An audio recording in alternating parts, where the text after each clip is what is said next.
Ovo je priča o Mariji Kosić, ženi koja se vratila kući iz Auschwitza.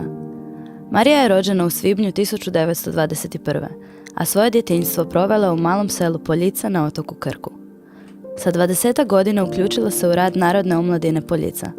U selu im je bilo teško bez informacija jer u to vrijeme otok Krk nije bio dobro prometno povezan sa ostatkom Hrvatske. Što je razlog da je Marija odlazila trajektom na Sušak po cijeli paket štampe, odnosno propagandnog materijala. S obzirom da su na ulazu u brod stajala 2 talijanska karabinjera i pregledavala prtljagu, svakoga je puta štampu vezala oko sebe. Njen brat, Petar, bio je na čelu NOO-a, te su ga Njemci često tražili. Marija se s njime svakoga puta skrivala. Jednoga dana zapalili su njihovu kuću i na nju bacili bombu. Marijinu majku ulovili su i tukli u Malinskoj kako bi odala gdje joj se nalaze djeca. Nije ih odala i uspjela se vratiti kući.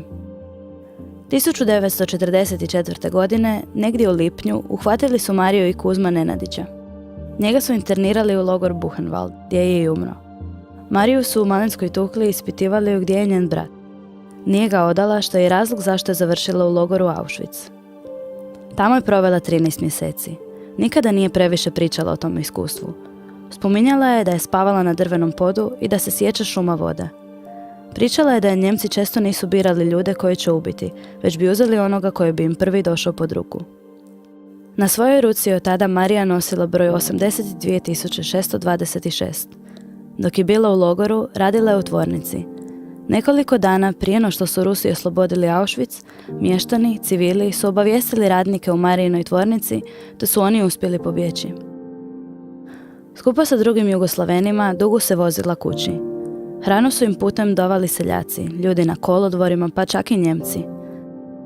Na putu kući naišli su na nalet aviona koji su mitraljirali taj položaj. Tamo je poginulo puno ljudi. Putem su naišli i na jugoslavensku vojsku koja im je pomogla sa smještajem. Do Ljubljane su ih vodili i Rusi. Kada je napokon došla do otoka Krka i svog rodnog sela, našla je svoju majku i brata, no nažalost nije pronašla svoje drage drugove, članove Narodne omladine. Poginuli su sva šestorica u borbi za slobodu svoje domovine. Pri dolasku kući se zavjetovala na košljunu, nakon čega je 13 mjeseci nosila crninu za zahvalu na to što je preživjela Auschwitz.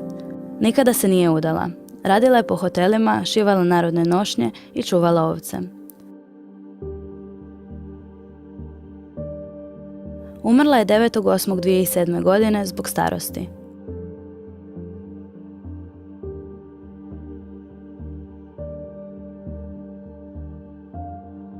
Ponosim se time što sam jedna od nasljednica te hrabre i jake žene.